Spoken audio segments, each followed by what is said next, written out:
We're going to begin with the first culture, which with the prehistoric time.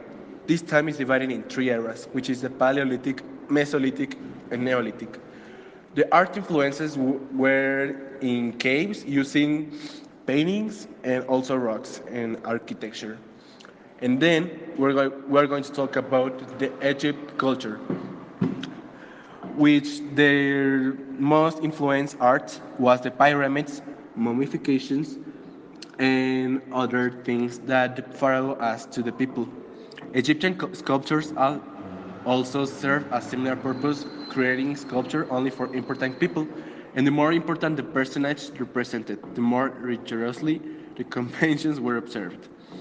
And then Mesopotamia. Mesopotamians also were an important civilization because they created a writing system called cuneiform. Literally, it means in the form of a wedge. This system had evolved from the idea of the ownership. Asian art. China was the center of the art and culture from East Asia, was considered as the first dynasty with Emperor Qin himself.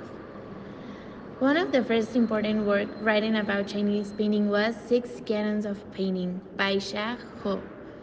In his book, writes about six elements that he used to criticize, judge, or talk about a painting. Persian civilization was the east of Mesopotamia, where today is Iran. That region was called the Fars in the 6th century. In the columns from Persians were modeled after Greek columns, according to Essential Humanities. In the architecture, we can find buildings supported by columns, especially in the Achaemenid Empire, like in Apadana Palace. Hinduism is about four concepts. That the first one is Dharma, that means the natural world. The Artha, that means wealth or property.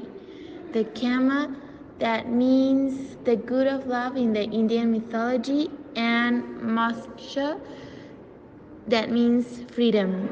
Two temples have sculptures that reflect these four goals of life. That's why art not only religious in temples but sensuous.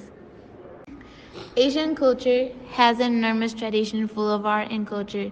The way in which they look at life could be very different from us, but it is also valid because of its context and traditions.